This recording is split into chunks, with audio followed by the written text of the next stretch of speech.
देखिए भगवान की कृपा जब होती है तो समझ लेना, जब आपको भगवान की कथा मिल जाए, भगवान का धाम मिल जाए, समझ लेना कि भगवान की कृपा हो चुकी है। होनी बाकी है ऐसा नहीं है, हो गई, इसलिए ये धाम मिला, इसलिए इस धाम में ये सुंदर सी कथा आपको मिली। हमारी मैया बहुत प्रेम करती हैं भगवान से, हर क्षण हर पल भगवान को ही याद करती हैं, और उसी का परिणाम है कि बिहारी जी ने अपना हाथ बढ़ाकर इन्हें अमेरिका से पकड़ के ले आए कि चलो आप यहां आओ और यहां सुनो कथा। वो बात सही हो गई, पकड़ लो हाथ बनवारी। जब आप कहते हैं ना सच्चे मन से कि प्रभु पकड़ लीजिए हाथ, तो भगवान पकड़ लेते हैं। आप वृंदावन आ गए, इसका मतलब आए नहीं, आपको बिहारी जी ने हाथ पकड़ करके बुला लिया, आओ। ये पकड़ना है, पकड़ लिया हाथ।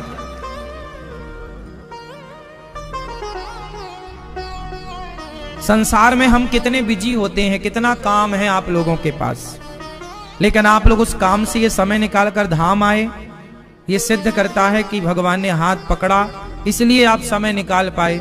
वरना लोग पैसे तो निकाल लेते हैं पर समय नहीं निकाल पाते। समय तो वही और एक बात बताऊं, जो भगवान के लिए समय निकालता है उसका समय बहुत अच्छा हो जाता है। जो लोग कहते हैं ना हमारे पास समय नहीं है कथा के लिए, भगवान के लिए, भगवान कहते अच्छा तुम्हारे पास समय नहीं है, तो फिर उनका समय बाद में उन्हें परेशान करता है। और जो अपने समय से भगवान के लिए समय निकालते हैं, उनका समय सारी जिंदगी के लिए सुंदर हो जाता है, सुखद हो जाता है, आनंद देने वाला बन जाता है। इसलिए समय निकालो भगवान के लिए। समय होता नहीं है, जब तलक रहेगी जिंदगी फुर्सत ना होगी काम से, जब तलक रहेगी जिंदगी फुर्सत ना होगी काम से, कुछ समय ऐसा निकालो कि प्रेम कर लो घनश्याम से। भगवान से प्यार करने के लिए समय निकालना पड़ता है, और आप लोगों ने निकाला, इसके लिए आप धन्यवाद के साधुवाद के पात्र हैं। भगवान आप पर कृपा बनाए रखें सब पर। कल हम लोगों ने कथा में सुना, जन्माद्यस्य यतोऽन्वयादितरतस् चार्थेषु स्वराट् तेने ब्रह्म हृदय आदि कवये मुह्यन्ते यत्सूरयः। तेजो वारि मृदाम यथा विनिमयो यत्र त्रिसर्गो मृषा धाम्ना स्वेन सदा निरस्तकुहकम् सत्यं परं धीमहि। धर्मः प्रोज्झितकैतवोऽत्र परमो निर्मत्सराणां सताम् वेद्यं वास्तवमत्र वस्तु शिवदं तापत्रयोन्मूलनम्। श्रीमद्भागवते महामुनिकृते किं वा परैरीश्वरः सद्यो हृद्यवरुध्यतेऽत्र कृतिभिः शुश्रूषुभिस्तक्षणात्। निगमकल्पतरोर्गलितं फलं सुखमुखामृतद्रवसंयुतं पिबति भागवतं रसमालयं मुहुरहो रसिका भुवि भावुकाः। जन्म आदि यस्य जन्माद्यस्य, जिस परमात्मा के द्वारा यह सृष्टि उत्पन्न हुई, पालन होता, संहार करने वाले, ऐसे भगवान को कहते हैं भगवान श्रीमन नारायण। जो सृष्टि उत्पन्न पालन संहार, भगवान सृष्टि कौन उत्पन्न करता है, पालन कौन करता है, संहार कौन? ब्रह्मा जी उत्पन्न करते हैं, शिव जी संहार, और विष्णु जी पालन। ब्रह्मा विष्णु महेश। ब्रह्मा क्या करते हैं, क्या करते हैं बेटा बताओ? ब्रह्मा जी क्या करते हैं? सृष्टि को पालन। तो उत्पन्न कौन करता है, ये भैया बताएंगे। हाँ, ब्रह्मा विष्णु महेश में सृष्टि का पालन कौन करता है, आप बताओ। ये सब चुप रहेंगे, ये भैया बताएंगे हमारे। कौन करता बताओ? ये लाल भैया बताओ। अच्छा चलो, मैया आप चुप रहो, पहले क्यों बोलना है? जिनसे पूछे वो बताएंगे, बाकी लोग सुनेंगे। ये भैया बताएंगे। ब्रह्मा विष्णु महेश में सृष्टि का संहार कौन करता है? आप बताओ, सिर्फ आप। लाल। हाँ, ब्रह्मा जी संहार करते हैं। उत्पन्न कौन करता है? विष्णु जी उत्पन्न करते हैं। और पालन कौन करता है? महेश पालन करते हैं। तालियां।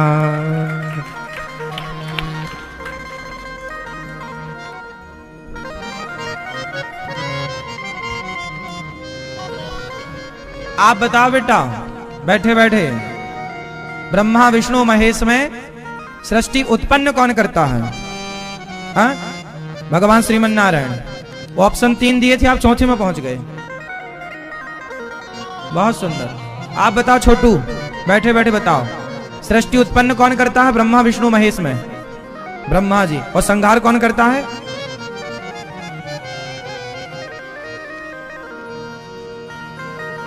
भगवान नारायण 3 रूप में विभक्त होते हैं। एक नारायण। भगवान कितने हैं? जोर से। एक। वह एक 3 भागों में डिवाइड होते हैं। जैसे बिजली एक है पर फेस 3 है, फेस 1, फेस 2, फेस 3, ताकि व्यवस्था बनी रहे ना। वो डायरेक्ट जो बड़ी लाइन जा रही है उससे तो आप मशीन नहीं चला सकते, एसी नहीं चला सकते। वो व्यवस्था के लिए 3 भागों में डिवाइड होती है। हाँ या ना? तो वही है, एक नारायण 3 भागों में डिवाइड हुए। 3 भाग थे, ब्रह्मा विष्णु और महेश। ये तीनों एक ही हैं, अलग नहीं है। बिजली चाहे फेस 1 की तार पकड़ लो तो भी मर जाओगे करंट से। फेस 2 का तार पकड़ लो, मतलब जितना पावर फेस 1 में वही पावर फेस 2 में है, और वही 3 में है। हाँ या ना? कोई ज्यादा कम नहीं, बड़ा छोटा नहीं। ब्रह्मा विष्णु महेश तीनों एक है, पर व्यवस्था के लिए 3 बने। तो जिसमें व्यवस्था ब्रह्मा, भगवान नारायण की नाभि से क्या पैदा हुआ? जोर से। भगवान नारायण की नाभि से कमल, पद्म। भगवान नारायण की नाभि से कमल। कमल में कौन प्रकट हुए? ब्रह्मा। ब्रह्मा ने सृष्टि उत्पन्न की। ब्रह्मा ने मनु शत्रुपा को प्रकट किया, सृष्टि का क्रम स्टार्ट किया। ब्रह्मा जी सृष्टि को उत्पन्न करते हैं। हाँ या ना? पर जो सृष्टि ब्रह्मा ने उत्पन्न कर दी उसका पालन कौन करेगा? विष्णु जी। विष्णु सर्वगुहाशया, जो व्यापक है उनका नाम विष्णु है। फिर पालन कर दिया विष्णु जी, अब संहार कौन करेगा? तो महेश, शिव। तो एक उत्पन्न करने वाले हैं, एक पालन करने वाले हैं, और एक तीनों को जोड़ा गया। ब्रह्मा प्लस विष्णु प्लस महेश बराबर God. G plus O plus D, GOD plus बराबर GOD, गॉड। जी मतलब generator, O for operator, D for destroyer. Generator कौन है इन तीनों में? आंसर दो। ब्रह्मा क्या कर रहे हैं? सृष्टि को जनरेट कर रहे हैं, मतलब उत्पन्न कर रहे हैं। सृजन, सृष्टि उत्पन्न। ब्रह्मा जी। ओ से ऑपरेटर, ऑपरेटिंग कौन कर रहे हैं? भगवान विष्णु ऑपरेटर है, ऑपरेटिंग कर रहे हैं। पालन, पालन। D for destroyer means Shiva, क्या कर रहे हैं? संहार। ब्रह्मा विष्णु महेश तीनों को एक एक अक्षर को लेने से, एक एक कार्यशैली को लेने से, G for generator, O for operator, D for destroyer, यहीं से गॉड शब्द बना। यहीं से गॉड। हमारे ब्रह्मा विष्णु महेश के कार्यशैली को देखकर लोगों ने, इंग्लिश वालों ने गॉड शब्द का निर्माण कर लिया। यह है गॉड। तो 3 है मुख्य और 3 में मूल है एक। तीनों के मूल कौन? जोर से। भगवान श्रीमन नारायण। वह नारायण ही त्रेता में, नारायण त्रेता में क्या बने? हाँ, कल की अवतार त्रेता में। धन्य हो मैया। कलयुग में क्या लेंगे फिर? हाँ। वह नारायण सतयुग में क्या बने?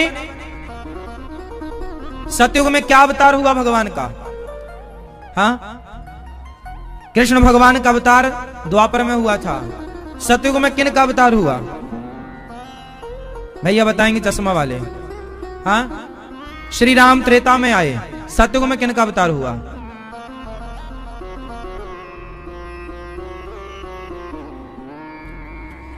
सबसे ज्यादा अवतार टोटल भगवान के कितने अवतार हुए हैं? ये भैया बताएंगे हमारे। 4। चारों के नाम बताओ। 12 अवतार। धन्य है आप, 12 अवतार। 12 के नाम याद है? तो आपकी इतनी उम्र हो गई, अभी 12 तक ही पहुंचे हो। ये हमारे बच्चे बताएंगे बेटा कितने अवतार हैं भगवान के? हाँ, 10 अवतार। 2 क्लास पीछे हैं ये भी। हाँ, कौन बोल रहा है? 24। हाँ, 12 के बाद भी बाकी हो गए, तब आप पता ही नहीं कहां थे। भगवान के टोटल अवतार हैं 24, जिनमें 10 अवतार मूल है, विशेष। उन 10 में से 2 और विशेष हैं, राम और कृष्ण। टोटल भगवान के अवतार हैं 24, जिसमें कि सबसे अधिक अवतार भगवान के किस युग में हुए? कोई आपसे सवाल कर ले कि तुम्हारे भगवान के सबसे अधिक अवतार किस युग में हुए, तो क्या उत्तर होगा? किस युग में? सतयुग में। सतयुग में क्यों हुए?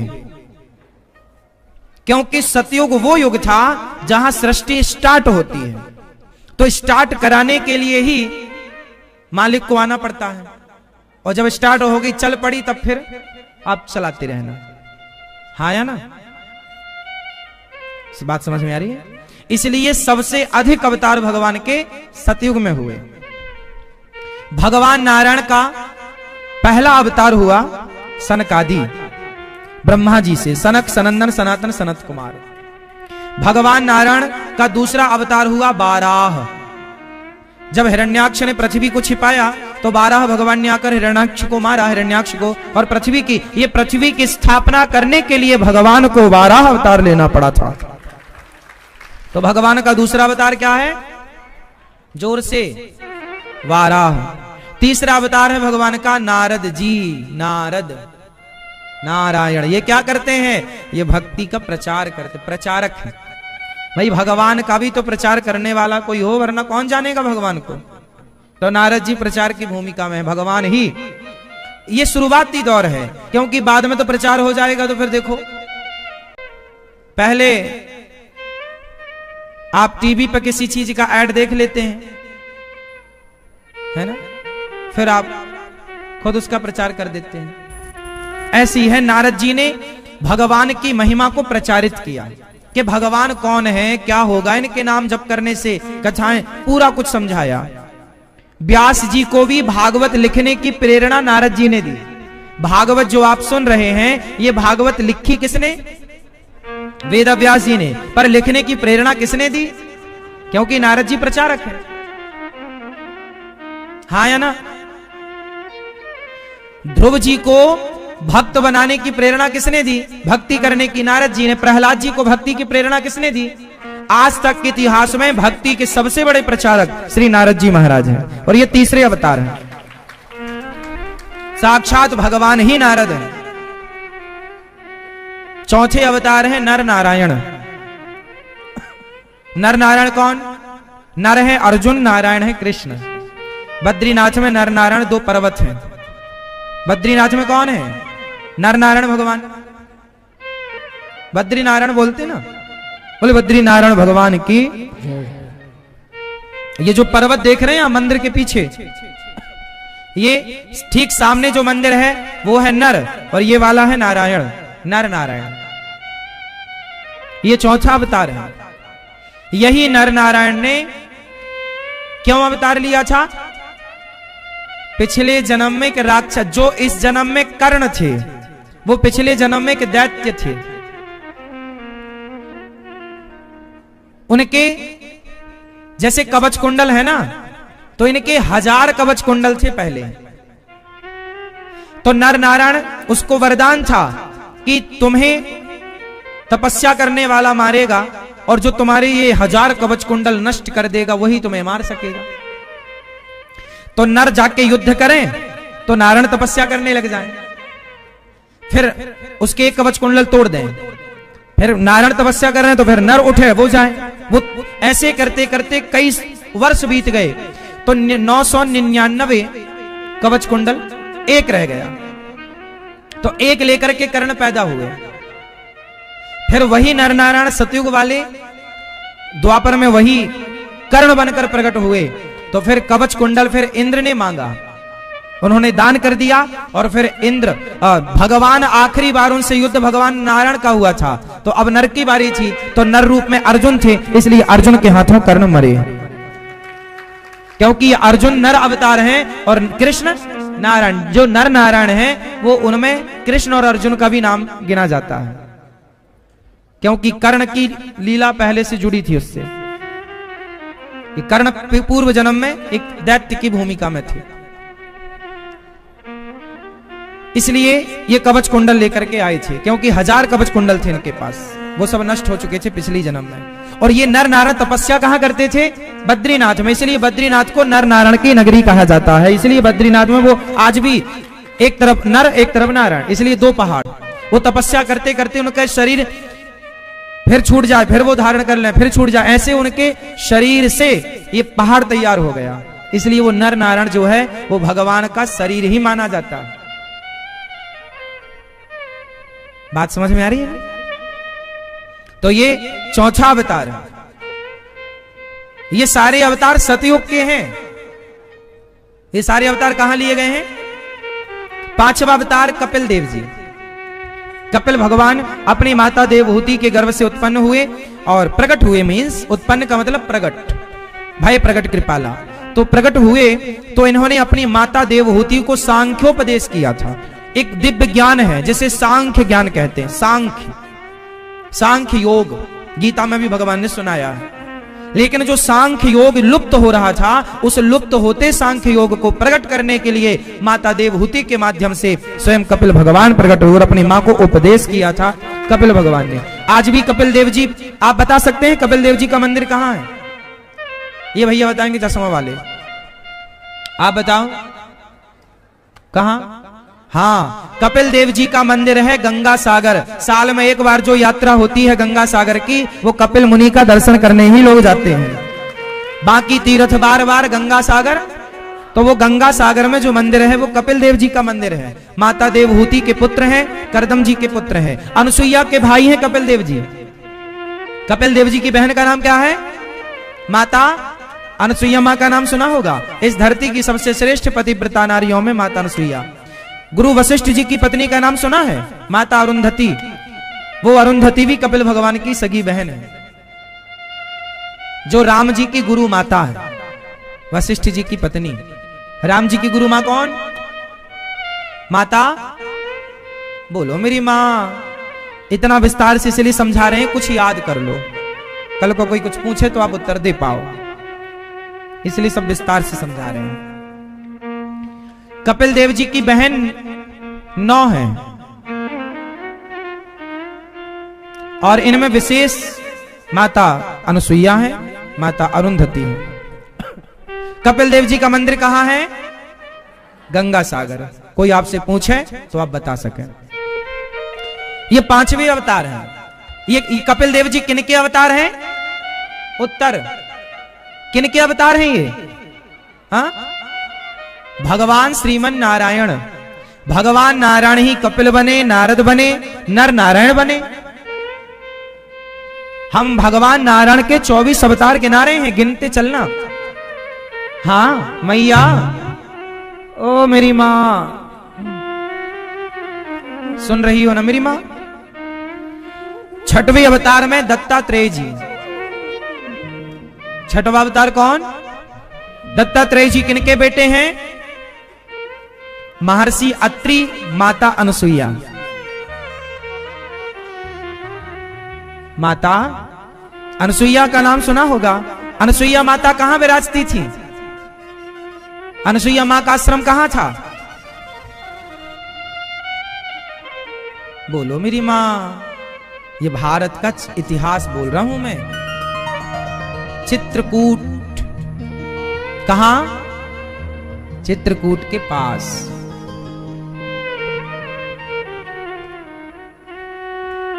दत्तात्रेय जी के गुरु कितने थे? दत्तात्रेय जी के गुरु कितने थे? 24। पृथ्वी को गुरु बनाकर सहनशीलता का ज्ञान लिया। ऐसे इनके 24 गुरु बनाए थे इन्होंने। और ये समाज को मैसेज दिया था कि जिससे आपको शिक्षा मिले, जिससे ज्ञान मिले, उसका ज्ञान ग्रहण कर लो, उसको गुरु बना लो और ज्ञान ग्रहण करके उस ज्ञान पर चलो और अपना कल्याण करो। शिक्षा गुरु बहुत हो सकते हैं, दीक्षा गुरु एक ही होता है। तो कपिल महर्षि दत्तात्रेय जी ने 24 गुरु बनाए। इसमें इन्होंने एक छोटी सी बच्ची को भी गुरु बनाया, बच्चों को गुरु बनाया। एक वैश्या को भी गुरु बनाया था। अब वैश्या से क्या सीखा होगा? वैश्या से सीखा था आशा ही परमम दुखम नैरास्यम परमम सुखम। ये इतना सा सूत्र है लेकिन जीवन का सार भरा है। आप कहो तो समझाऊं? ये सारा भागवत जी का प्रसंग है, बहुत गहरा वाला, बहुत कठिन विषय है। कहो तो मैं आपको समझाता चलूं? समझ में आ रही है बातें? ये सब ऊपर ऊपर जा रहा है भैया, आपकी समझ में आ रहा कुछ? अच्छा, वैश्या से गुरु बना के क्या सीखा दत्तात्रेय जी ने? वैश्या क्या सिखाती है? एक वैश्या थी, पिंगला उसका नाम था।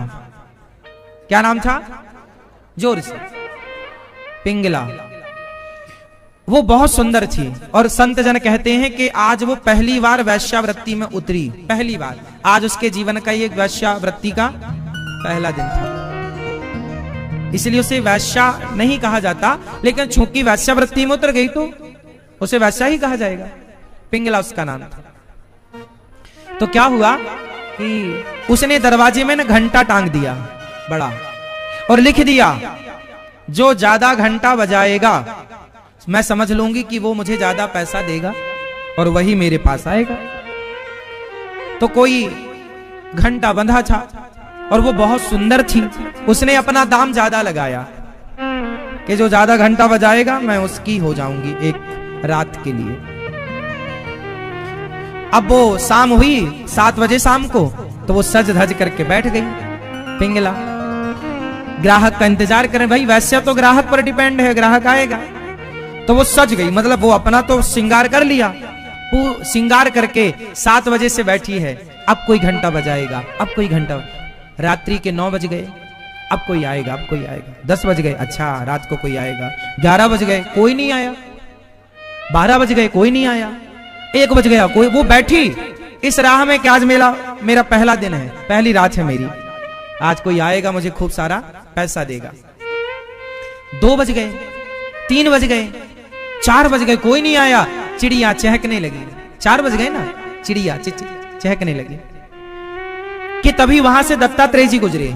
वो जा रहे होंगे स्नान ध्यान करने, गंगा जी रही होंगी पास में। तो वो निकले तो उन्होंने देखा कि भाई ये पहली बार इतना बड़ा घंटा रखा आया, लगता भगवान का मंदिर है, लगता है भगवान का मंदिर है। तो वैश्या के घर को दत्तात्रेय जी ने, भाई देखो संत तो सब जगह मंदिर ही देखता है, तो वैश्या के घर को भी मंदिर में। उनको लगा घंटा टंगा, चलो बजाए। तो बाबा उन्होंने जो शुरू किया, टन टन टन टन टन टन टन टन टन टन, इतने बजाए कि वो गिन ना पाई। उसको बड़ी खुश हुई, वाह देर से आया पर मोटा ग्राहक आया। और बाबा जी घंटा बजाए चले गए गंगा जी। अब वो जल्दी से उसने अपना श्रृंगार फिर ठीक किया, साड़ी वाड़ी फिर ठीक की होगी उसने, अब फिर टचअप किया होगा, मेकअप किया होगा, है ना, सब उसने फिर किया। अब आ रहा है, अब आ रहा, दरवाजा खोल दी उसने, आ रहा है, आ रहा है। लेकिन बाबा जी तो गए नहाने गंगा। लो भैया 5 बज गए, 5:30 बज गए। उसने बाहर निकलकर देखा तो वहां तो कोई नहीं। उसको सूर्य की पहली किरण पड़ते ही जैसी सुबह हुई, अब तो सुबह ही हो गई, उसे आत्मग्लानि हो गई। उसे लगा राम राम, जितना इंतजार मैंने एक पुरुष का किया है, काश इतना इंतजार मैं भगवान का करती तो भगवान आ जाते। तब उसने एक लाइन कही, ये लाइन भागवत जी में लिखी है। सोचिए इस वैश्या का प्रसंग भागवत जी में लिखा है। उसने एक लाइन कही जो लाइन खूब चर्चित रहती है, आशा ही परमम दुखम नैरास्यम परमम सुखम। मतलब इच्छा ही दुख का कारण है। हमने पुरुष की क्या करी? जोर से इच्छा। उस इच्छा ने ही हमें इतना दुख दिया कि रात भर जगाया, रात भर हम किसी का इंतजार करते रहे, तड़पते रहे और अब बड़ी निराश है। लेकिन नैराश्यम परमम सुखम, संसार का त्याग कर देना, संसार से कोई इच्छा ना रखना, यही सबसे बड़ा सुख है। उस दिन से उसने इच्छा छोड़ दी और उसने जितना मन किसी पुरुष में लगाया उतना मन, उससे कहीं ज्यादा मन उसने ईश्वर में लगाया और उसे भगवत प्राप्ति हुई, भगवान के दर्शन हुए। वो वैश्य, उसको गुरु बनाया दत्तात्रेय जी ने। गुरु बनाकर दत्तात्रेय जी ने कहा वाह देखो, वैश्य पहले गलत थी लेकिन बाद में सही हो गई।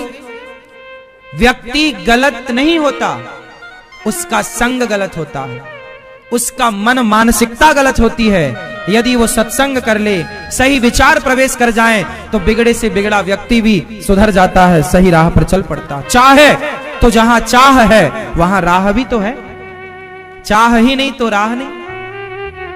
इसलिए कोई बिगड़ा नहीं है, बस आपको सत्संग नहीं मिल रहा है, आपको सही लाइन नहीं मिल जाएगी तो मुझे विश्वास है कि आप पल भर में हर गलत लाइन को छोड़ देंगे। और जिस दिन आप सही हो गए उस दिन आप सही हैं, फिर भूल जाइए कि आप गलत थे। कहावत तो सुनी होगी ना, सुबह का भूला शाम को घर आ जाए तो उसे भूला नहीं कहते, भटका नहीं कहते, है ना। शाम को घर आ गया मतलब मैं भटक गया, और मैं यदि भटक करके बिल्कुल सही, गाड़ी बहकी तो सही पर फिर पटरी पर आ गई, ठीक चलने लगी तो ठीक है। बस यही जीवन है। दत्तात्रेय जी वो हैं जिन्होंने उस वैश्या को गुरु बनाया और समाज को मैसेज दिया कि जैसे वैश्या ने संसार से मोह त्याग दिया, तुम दुनिया वालों भी संसार से आसक्ति त्यागो। संसार की आशा नहीं, भगवान की आशा।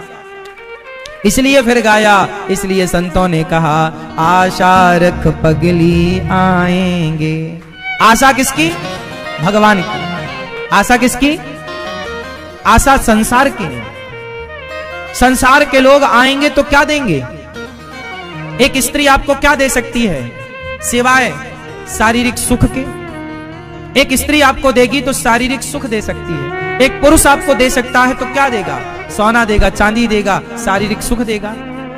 इससे ज्यादा बताओ संसार में कोई आपको क्या दे सकता है? बताइए। हर व्यक्ति की एक सीमा है, वो आपको क्या दे सकता है? एक स्त्री आपको क्या दे सकती है? अधिक से अधिक। एक पुरुष आपको क्या दे सकता है? अधिक से अधिक। एक बेटा आपको क्या दे सकता है? अधिक से अधिक। सम्मान देगा, सेवा करेगा, इज्जत करेगा, पैसा देगा, और क्या देगा?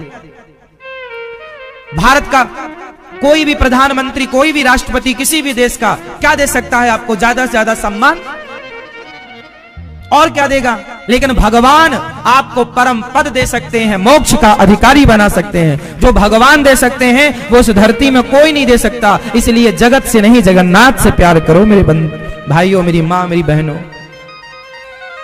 संसार के व्यक्ति की एक सीमा है। संसार खुद भिखमंगा है।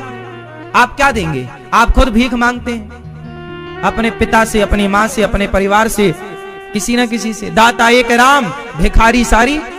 सारी दुनिया को भिखारी कहा गया है, हाँ या ना। किसान भी जब खेत में फसल बोता है तो भगवान की तरफ देखता है, विधाता इस बार अच्छी फसल हो, तो है ना भिखारी? बोलो हाँ। तुम भी फैक्ट्री लगाते हो तो भगवान की तरह, हे भगवान बढ़िया चले, हो ना भिखारी?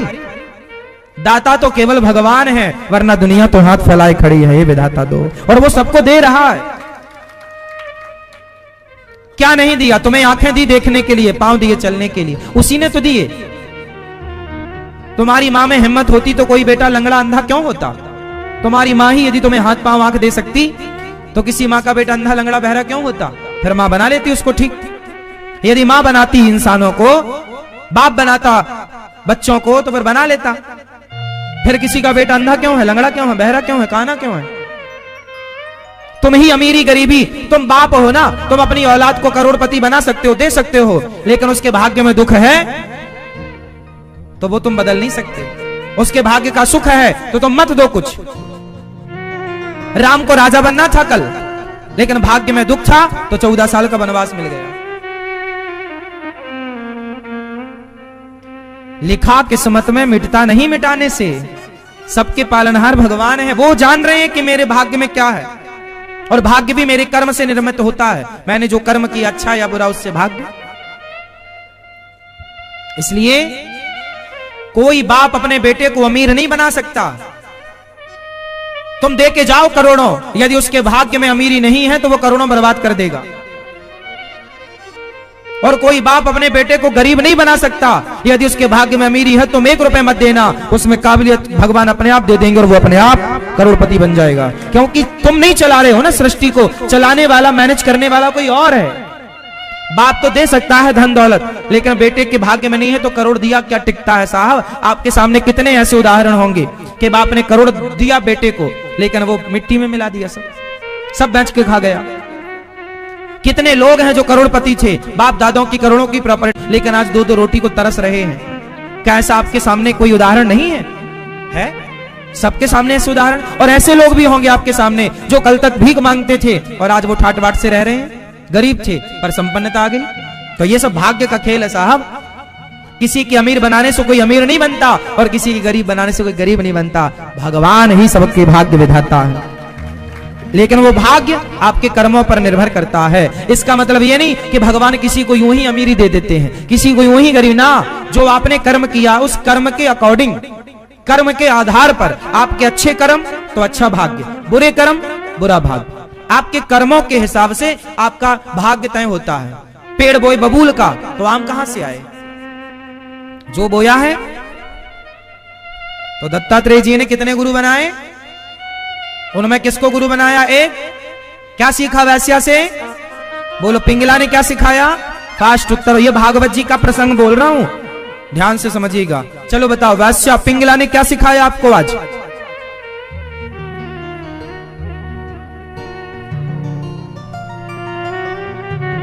हाँ, इच्छाएं, अपेक्षाएं संसार से नहीं, भगवान से।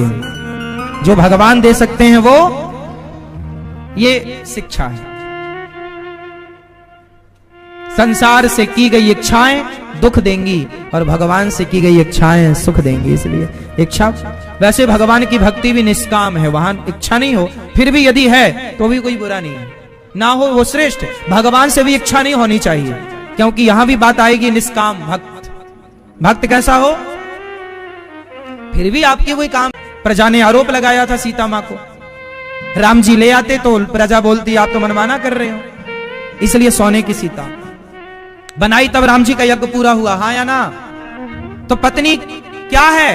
पत्नी भोग का ही सामान नहीं, वो यज्ञ की आराधना है, ईश्वर की प्राप्ति में सहयोगी है, पत्नी है, अर्धांगिनी है। लेकिन आजकल के पुरुष शादी करके, शादी का मतलब केवल आज भोग विलास रह गया है, बस। इससे ज्यादा शादी का कोई मतलब नहीं है। इसलिए हमारे यहां शादियां होती हैं तो मंडप के नीचे पहला यज्ञ होता है। हाँ या ना? पंडित जी मंत्र पढ़ते हैं, मंत्र पढ़ करके और वो पुरुष से आहुति डलवाते हैं। कुछ आहुति स्त्रियों के हाथ की डलती है, वो आपका पहला यज्ञ है। जब गठबंधन हो जाता है, सिंगार आपका हो जाता है, मांग भर जाती है, पति पत्नी हो जाते हो, तब तुम्हारा पहला यज्ञ होता है मंडप के नीचे। उसके बाद तुम्हें इजाजत मिलती है, अब तुम बड़े से बड़ा यज्ञ करने के अधिकारी हो गए। लेकिन आज शादी ब्याह में पंडित जी को आप लोग जल्दी मंत्र पढ़ो महाराज जी, जल्दी जल्दी करो। क्यों करा? अरे यज्ञ हो रहा, वो शादी कोई मजाक नहीं है। आजकल तो दुल्हा शराब पी के जाता है, जूता पहन के बैठा रहता मंडप में, कौन उतरवाए? मतलब हद होती है ना मूर्खता की। तुमने बेटे का ब्याह किया कि शराब की दुकान खोल ली? आजकल बच्चों के ब्याह में शराबों की पार्टियां हो रही हैं। अरे मूर्खों, कब अक्कल आएगी? ये शराब की तुमने दुकान खोल ली कि छोरा की शादी कर रहे हो? ये यज्ञ है, पाणी ग्रहण संस्कार बोलते हैं उसे। 16 संस्कारों में एक संस्कार विवाह संस्कार है। ये पत्नी समझो क्या है, पति को समझो क्या है। हमारे हिंदू में ये सिस्टम नहीं है कि पहले बच्चे पैदा कर लो, बाद में मन पड़े तो शादी कर लेना। ये परंपरा यहां नहीं चलती। हम शास्त्रोक्त परंपरा मानते हैं। इसलिए हिंदू सनातन संस्कृति, वैदिक संस्कृति इस धरती की सबसे प्राचीन संस्कृति है, इस धरती की सबसे प्राचीन सभ्यता है। तुम क्या जानते हो दुनिया को? मोहनजोदड़ो हड़प्पा संस्कृति से पहले का तुम क्या जानते हो? कोई आज हिजरी 1400 साल पुरानी है, क्रिश्चियन 2024 साल पुरानी है, लेकिन हम सनातनी संवत से चलते हैं। जिस दिन से सृष्टि बनी उस दिन से आज तक इतिहास लिखित में प्रमाण मौजूद है, कोई हवा में लाठियां नहीं है। इसलिए हमारे यहां पत्नी को देवी कहा जाता है। क्या बोलते हैं? देवी। इसलिए हमारे यहां नवरात्रि में कन्याओं के माहौर लगा के उनकी आरती उतार कर उन्हें भोजन कराया जाता है। लड़की की पूजा होती है, हमारे यहां स्त्री की पूजा होती है। कन्या, बेटी हुई तो लक्ष्मी, पत्नी आई तो लक्ष्मी, मां लक्ष्मी, बहन लक्ष्मी। हमारे यहां स्त्री को सिर्फ लक्ष्मी की दृष्टि से देखा जाता है। यह दृष्टिकोण दुनिया में किसी और के पास हो तो बताओ उसका नाम, मैं लिख लूं। स्त्री को देवी के रूप में इस धरती में हिंदुओं को छोड़ दो तो किसी ने भगवान के बगल में स्त्री को नहीं बिठाया, लेकिन एक हिंदू है जो नारायण के बगल में लक्ष्मी बैठी हुई है, स्त्री बैठी है, कृष्ण के बगल में राधा है, राम के बगल में सीता है। और दुनिया में किसी मजहब पंथ में जाकर देखो, उनके भगवान के बगल में स्त्रियों को अधिकार दिया हो तो बताओ।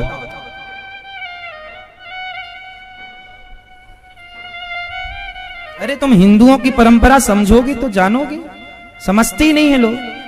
तुम तो हवा में हवा हवाई बनाए हो बस। शादी ब्याह में ये शराब पार्टियां बंद कर दो मेरी मां, वरना सर्वनाश होगा। और यज्ञ को यज्ञ की तरह करो, मजाक की तरह नहीं।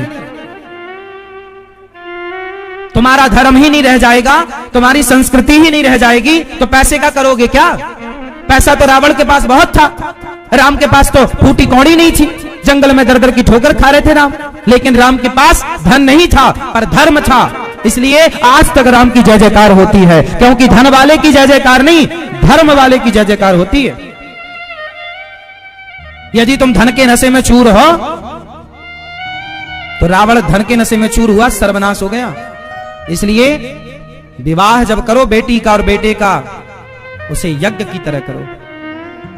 वो पहला यज्ञ है। और मेरी पत्नी मुझे यज्ञ का, ये देखो हमारे यजमान जी अमेरिका से जो आए हैं, ये पति पत्नी दोनों कथा सुनते हैं और दोनों पूजा करने में बैठते एक साथ जोड़े से, अकेले नहीं बैठते।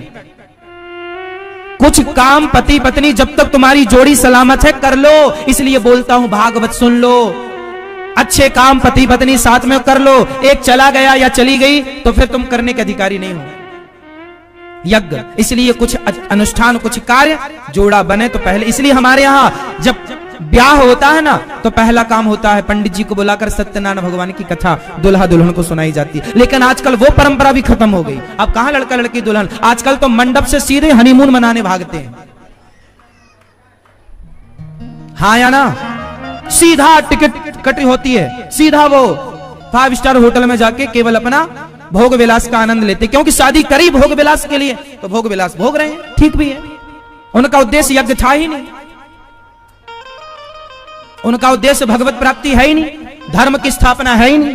भगवान आए किसके लिए? परित्राणाय साधूनाम विनाशाय च दुष्कृताम धर्म संस्थापनार्थाय संभवामि युगे युगे। भगवान क्यों आए? धर्म की स्थापना करने आए।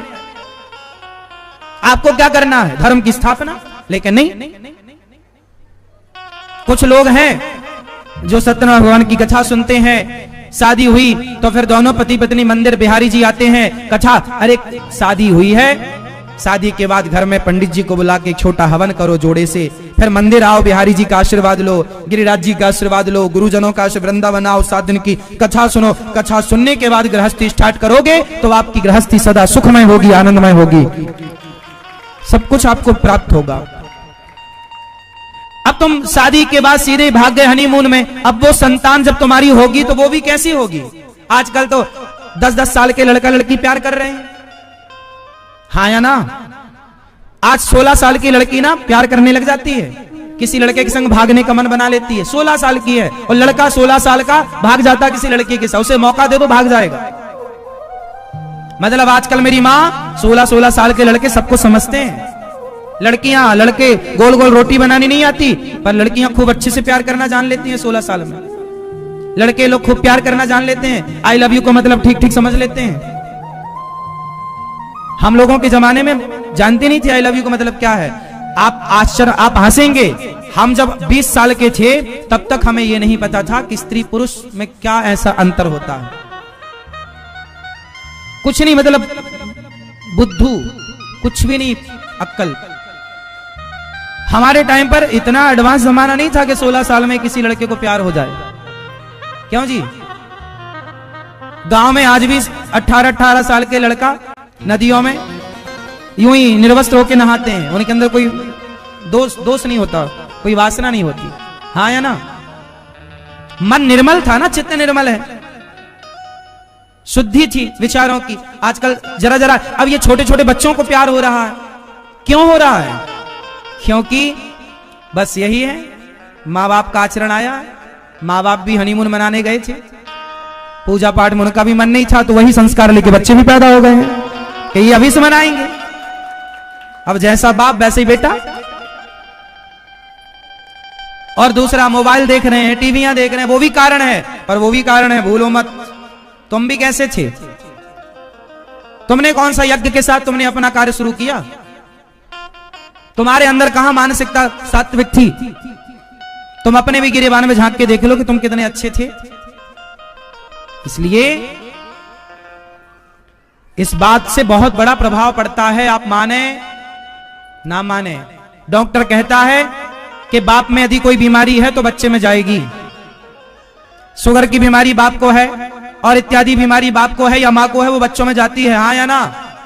बाप को ये बीमारी थी तो बच्चे को भी हो जाती है। हाँ या ना? यदि बाप की बीमारी बेटे तक पहुंच गई तो बाप के संस्कार, बाप के विचार भी मां बाप तक पहुंचेंगे। केवल बीमारियां ही नहीं पहुंचती, विचार भी पहुंचेंगे, संस्कार भी पहुंचेंगे। अब तुम कितने अच्छे विचार वाले थे वो तुम देखो, तुम्हारी संतान कितने अच्छे विचार वाली होगी वो संतान बता देगी। इसलिए अभी भी कुछ नहीं बिगड़ा यदि संभल जाओ तो। अभी भी विवाह का मतलब समझ लो, फिर दोहरा दो। विवाह क्यों होता है? आपने बताया बच्चे बच्चे बच्चे हो ही जाएंगे, और बच्चे पैदा, हमारे यहां ज्यादा बच्चे का कॉन्सेप्ट था ही नहीं। एक बेटा पैदा करो ऐसा हमारे यहां दशरथ जी ने बच्चा पैदा किया। दशरथ जी ने राम को प्रकट करने के पहले क्या किया था? उत्तर दो, क्या किया था? राम ने पहले क्या किया? पुत्रेष्टि, जोर से यज्ञ किया, यज्ञ किया। उसके बाद राम जैसा बेटा हुआ। हाँ मेरी माँ, जो माँ बाप, जो पति पत्नी यज्ञ अनुष्ठान करेंगे, शुभ कार्य करेंगे, उन्हीं के घर संतान राम कृष्ण जैसी होगी। इसलिए दशरथ जी ने मैसेज दिया कि बच्चा पैदा करने के पहले क्या करो? यज्ञ। लेकिन आप बच्चा पैदा करते हैं तो मन में कितना गंदा विचार रख के मन में पैदा करते हैं बच्चा। इसलिए मन, पति पत्नी की भावना पवित्र हो, विषयों का आनंद लो, मना नहीं कर रहे हैं, लेकिन संतुलन में रह के, संतुलित रह करके भगवान की सवेरे आराधना करो, सवेरे भगवान का चिंतन करो, और फिर भगवान का चिंतन, भगवान की आराधना दिन में आपने करी, दोनों पति पत्नी ने भगवान का चिंतन किया, और फिर तुम दोनों भगवान का चिंतन करते हुए, और फिर आप अपना संतान, स्त्री गर्भवती हो। प्रहलाद जी हिरण्यकश्यपु तपस्या करने गया तो वहां एक तोता के बोला नारायण नारायण, तो हिरण्यकश्यपु आ गया, बोले आज का मुहूर्त ठीक नहीं है, मेरे दुश्मन का नाम ले लिया। तो पत्नी बोली आज क्यों आ गए जल्दी? बोले दुश्मन का नाम लेने वाला एक तोता आया, बोला नारायण नारायण। कयाधु को लगा कि पहली बार उनके मुंह से नारायण का नाम निकल रहा है। तुरंत कयाधु ने कहा जरा ये पानी पी लीजिए। तोता ने क्या बोला? आज हिरण्यकश्यप ने बोला नारायण नारायण नारायण। उस दिन दिन भर नारायण का नाम जपवाया कयाधु ने। उस दिन कयाधु ने दिन भर नारायण नारायण बोला, और उसी रात कयाधु गर्भवती हुई तो नारायण नाम जपा दिन भर, और रात्रि को गर्भाधान हुआ तो नारायण का भक्त प्रहलाद पैदा हो गया।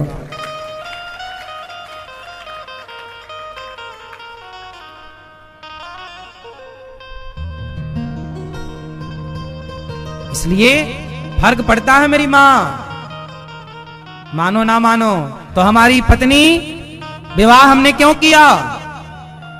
उत्तर दो। हम विवाह क्यों करते हैं हिंदू लोग? बोलो। यज्ञ का अधिकार पाने के लिए, और यज्ञ मतलब ईश्वर की आराधना। यज्ञ मतलब ईश्वर की। हमारा उद्देश्य भोग विलास नहीं था, ये भारत भोग प्रधान देश नहीं, भक्ति प्रधान देश रहा। इसलिए यहां ऐसे श्रेष्ठ पुत्र उत्पन्न होते थे। रामकृष्ण परमहंस, स्वामी विवेकानंद, श्री रामानुजाचार्य जी, रामानंदाचार्य जी, ऐसे संतान, कबीरदास, सूरदास, रैदास, ऐसी संतान। इसलिए आपसे कहूं एक बात और, जननी जने तो भक्त जने, या दाता या सूर, या से तो बंध्या भली काहे गवावे नूर। मेरी मां, बेटा पैदा करो ना तो बिल्कुल कड़क सोना पैदा करो, मस्त, जो समाज के काम आए, देश के काम आए। चोर गंवार पैदा ना कर देना कि चप्पल चुराता फिरे, किसी के जेब में हाथ डाल के पैसे ही चुरा ले, मोबाइल ही चुरा ले, चैन ही चुरा ले। अरे एक पैदा करो बिंदास, लेकिन यज्ञ करके करो, अच्छे कार्य करके करो, ताकि तुम्हारी संतान राष्ट्र के काम आए, समाज के काम आए। तुमने 10 पैदा की और 10 नालायक, तो 10 किस काम के? तुम 100 पैदा कर लो ऐसे। रावण जैसे 10 किस काम के? राम जैसा तो एक ही बहुत है। इसलिए रावण के सिर 10 थे ना। रावण जैसे 10 किस काम के? राम जैसा तो एक बहुत है। समझ में आई बात? तो यज्ञ भगवान 7वें अवतार भगवान के, 8वें अवतार ऋषभ देव जी, जहां से जैन परंपरा स्टार्ट हुई।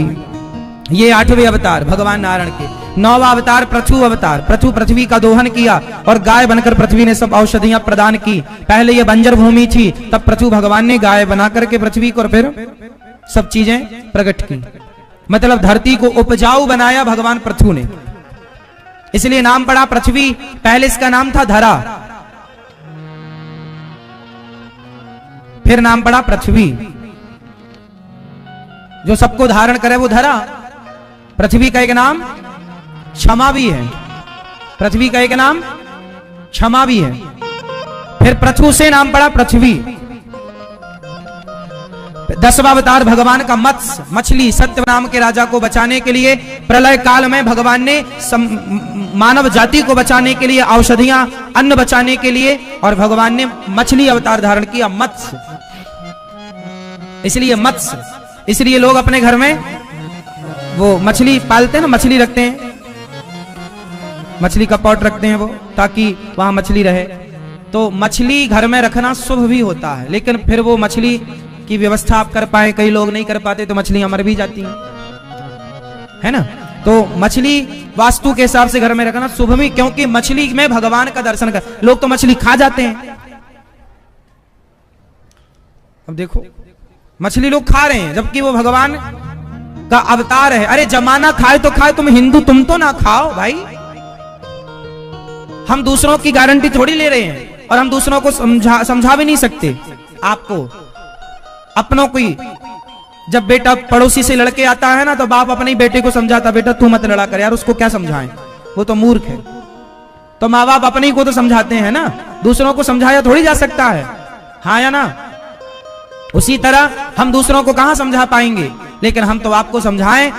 हिंदू तो कम से कम भैया मछली ना खाए, मछली तो भगवान का अवतार है। तुम तो मांसाहार ना करो। 10वां 11वां अवतार कच्छप, कछुआ। कछुआ लोग इसलिए कच्छप की अंगूठी पहनते हैं, कछुआ घर में रखते। कच्छप, कच्छप पीतल का, तांबे का कछुआ घर में रखना शुभ होता है। अपने मंदिर में भी कछुआ रख सकते हैं, शुभ होता है, लक्ष्मी प्रद होता है, लक्ष्मी देने वाला, क्योंकि भगवान का अवतार है। कुछ लोग जीवित कछुआ भी रखते हैं, जिंदा, ठीक है, सब देख रेख कर पाओ तो सब ठीक है, किसी को नुकसान ना पहुंचे, ये ख्याल रखना चाहिए आप लोगों को, है ना। वैसे कछुआ छुआ तो खुले नदी में, सरोवर में, तालाब में सुखी हैं, अपन तो तांबे का ले आओ, पूजा ही करनी है तो अष्ट धातु का ले आओ। तो कछुआ, ये कछुआ अवतार क्यों रखा भगवान ने कच्छप अवतार? समुद्र मंथन में पहाड़ नीचे जा रहा था तो उसको थामने के लिए। 12वां अवतार धनवंतरी, धनवंतरी अवतार। ये धनवंतरी कौन सा अवतार है? ये धनवंतरी मनाई जाती है हमारे यहां तिथि इनके अवतार की। बताओ कब आती है? आप लोग दीपावली के पहले सोना चांदी खरीदते हो, धनतेरस को ही धनवंतरी भगवान प्रकट हुए थे। धनतेरस मतलब धनवंतरी भगवान का प्राकट्य का दिन है धनतेरस। ये धनवंतरी भगवान समुद्र मंथन से प्रकट हुए, क्या लेकर आए थे? क्या लेकर प्रकट हुए थे भैया? हाँ हाँ, अमृत। समुद्र मंथन से पहले जहर निकला था जो शंकर जी ने पिया, आखिरी में अमृत निकला। 13वां अवतार है मोहिनी, मोहिनी अवतार। समुद्र मंथन से फिर बांटा ना अमृत, वो राक्षसों ने छीन लिया, चावर लिया, पिलाया, सब आप जानते हैं, कथा आएगी आगे।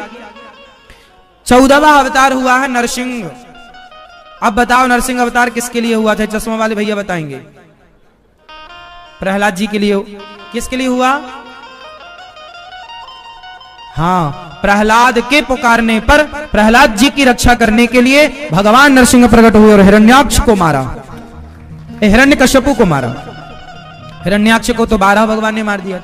हिरण्यकश्यपु ये भाई है हिरण्याक्ष का, हिरण्यकश्यपु को मारा। 16वां अवतार परशुराम जी। परशुराम जी का अवतार क्यों हुआ बताओ? किसको मारने के लिए परशुराम जी आए? किसको मारने के लिए फरसा उठाया? हाँ, सहस्त्रार्जुन। सहस्त्रार्जुन नाम का एक व्यक्ति था, बहुत बड़ा, इतना बलवान था कि उसने रावण को पकड़ के बंदी बना लिया था। रावण को, सहस्त्रार्जुन रावण के 10 सिर पर उसकी पत्नियां दिया जलाया करती थी। इतना बलवान था सहस्त्रार्जुन कि रावण को अपना नौकर बना के रखता था। उसकी पत्नियां दिया जलाती थी इसके सिर पे रावण के।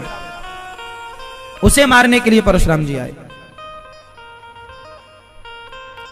और 17वां अवतार वेद व्यास जी, जिन्होंने वेदों को 4 भागों में विभक्त किया। वेद कितने होते हैं? कौन कौन से? सामवेद, ऋग्वेद, यजुर्वेद और अथर्ववेद। किसने विभक्त किए? वेद व्यास जी। पुराण कितने होते हैं? 18। 18वां पुराण की रचना व्यास जी ने की। व्यास जी पुराण भागवत जी लिखने के बाद कुछ नहीं लिखे। वेद व्यास जी की अंतिम कृति है भागवत। भागवत के बाद कुछ नहीं लिखा उन्होंने। भागवत अंतिम प्रमाण, अंतिम सत्य, अंतिम सत्य। इसलिए भागवत सुनने वाले की मुक्ति जरूर होती है। भागवत ज्ञान से भरी पड़ी है। कोई ज्ञान नहीं है धरती का जो भागवत जी में ना हो। हाँ, इसलिए अभी 27 तारीख से भागवत जी की पोथी पाठ होंगी। आप भी अपने पितरों के लिए, पूर्वजों के लिए, घर की सुख शांति समृद्धि के लिए भागवत जी का पाठ करा सकते हैं। भागवत भी एक यज्ञ है। श्रीमद् भागवत सप्ताह ज्ञान यज्ञ। क्या है ये? यज्ञ। और यज्ञ के अधिकारी हो तो यज्ञ करो। पति पत्नी आओ भागवत सुनो। पति पत्नी नहीं हो तो भागवत सुनने की इजाजत सबको है। पति नहीं है तो पत्नी सुन ले, पत्नी नहीं है तो पति सुन ले। भागवत सुन सकते हैं आप, सुनने का अधिकार है। पर यज्ञ जो होगा ना उसका अधिकार नहीं है। इसलिए भागवत सुन लो मेरी मां। 18वें अवतार भगवान श्री राम। 18वें अवतार श्री राम। 16 अवतार तक, 16 अवतार ये सतयुग के अवतार हैं। 16 अवतार। फिर 17वें अवतार व्यास जी, भगवान श्री राम, ये सब अन्य बाद के हैं। भगवान श्री राम त्रेता में आए, रावण को मारा, मर्यादा की स्थापना की। 19वें अवतार बलराम जी। 19वें अवतार बलराम। 20वें अवतार भगवान श्री कृष्ण द्वापर में। और 21वें अवतार बुद्धावतार कलयुग में हो चुका। 22वां अवतार हरि अवतार, ये भी सतयुग का अवतार। जो हाथी का पांव मगर ने पकड़ा ना, तो हाथी को बचाने के लिए भगवान ने हरि अवतार लिया। और ध्रुव जी ने तपस्या की तो ध्रुव जी को दर्शन देने के लिए भी भगवान ने हरि अवतार लिया। 2 जगह भगवान ने हरि अवतार लिया था, एक हाथी की रक्षा के लिए और एक ध्रुव जी के लिए।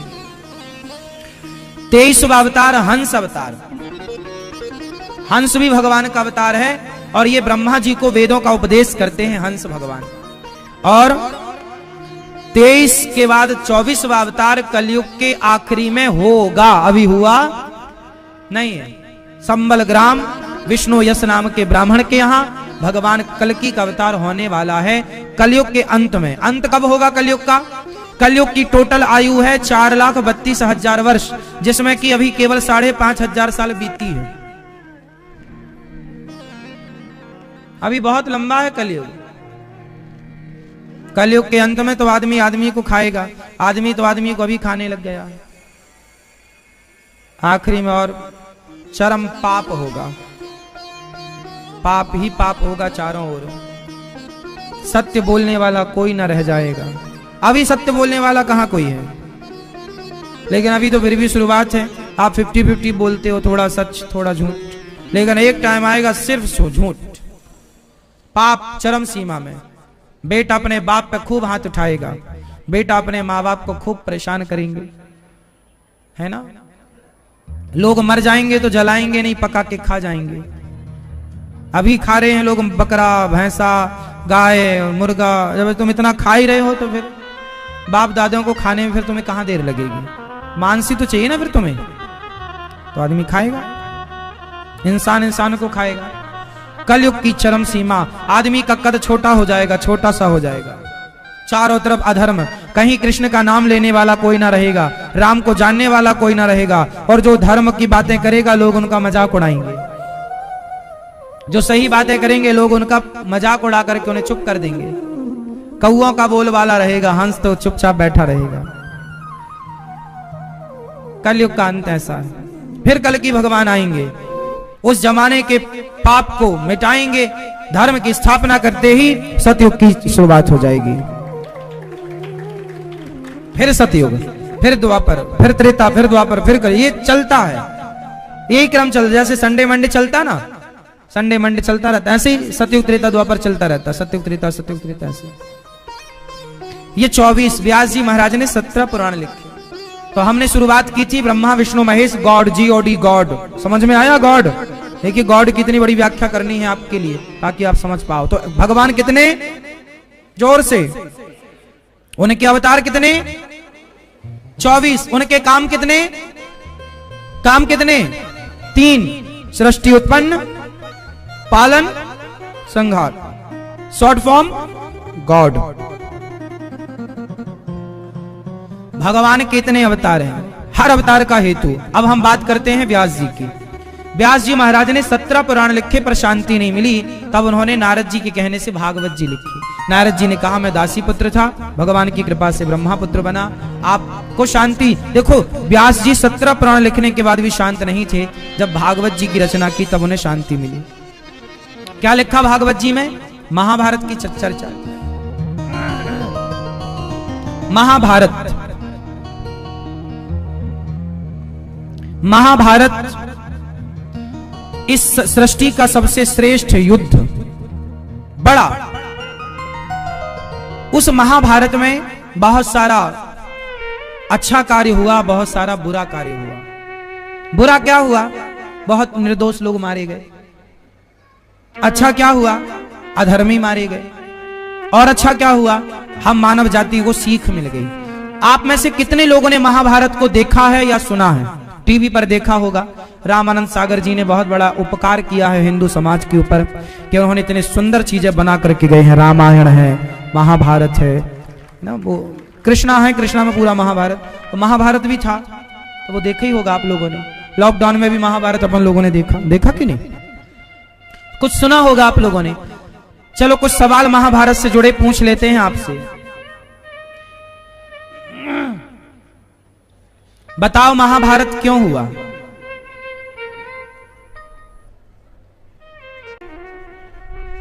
स्त्री का किसके कारण हुआ महाभारत? द्रौपदी। किसके कारण हुआ महाभारत? द्रौपदी के। किसके कारण हुआ महाभारत? द्रौपदी। किसके कारण हुआ महाभारत? हाँ? कौरवों के कारण। किसके कारण महाभारत हुआ? आप बताओ। धृतराष्ट्र। मैया बताएंगी हमारी चारों मैया, किसके कारण महाभारत हुआ? आपके कारण? नहीं, आपके कारण नहीं हुआ। किसके कारण हुआ? बता, कारण बताओ। किसके कारण? हाँ? हाँ? जोर से हो गया डिस्कस, तो बोल दो।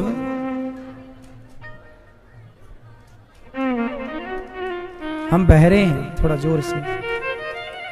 किसके कारण महाभारत हुआ? जुआ के कारण। हाँ ठीक पकड़ा मैयाओं ने। ये तीन भैया बताएंगे, ब्रह्मा विष्णु महेश। किसके कारण हुआ महाभारत? बताओ प्रभु। द्रौपदी के कारण। आप बताओ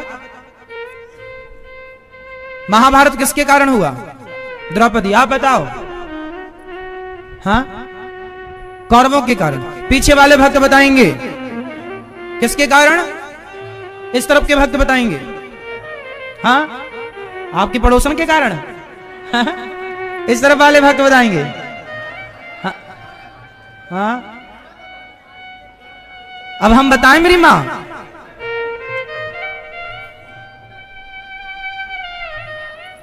हाँ बहुत अच्छा कहा मैया ने। महाभारत क्यों हुआ? मूल वजह थी बंटवारा। मूल वजह थी बंटवारा। यदि धृतराष्ट्र ने सही सही बंटवारा किया होता, भगवान तो आए थे ना, भगवान तो आए थे ना, पांडवों से कहा था कि 5 गांव दे दो। दुर्योधन ने क्या बोला कि मैं सुई की नोक बराबर भूमि भी नहीं दूंगा। अब आप बताइए, यदि धृतराष्ट्र ने पांडवों को उनका अधिकार दे दिया होता, उनकी भूमि वापस कर दी होती, तो महाभारत होता? तो महाभारत की मूल वजह है सही सही बंटवारा ना होना। और आप लोगों के घर में भी महाभारत की वजह यही है कि भाई भाई में महाभारत इसलिए होता है कि बाप लोग, बड़े बूढ़े लोग सही सही बंटवारा नहीं करते, करते हैं तो भी फंसने फंसाने वाला कर देते। सही बंटवारा यदि हो तो झगड़े की जड़ 3, जड़, जोरू और जमीन। झगड़े की जड़ 3, जड़, जोरू और जमीन। झगड़े की जड़ कितनी है? 3। जड़ मीन्स मूर्खता, या तो मूर्खता के कारण झगड़ा होगा, अज्ञानवश। जड़ जोरू मतलब, जोरू मतलब पत्नी स्त्री लुगाई के कारण झगड़ा होगा।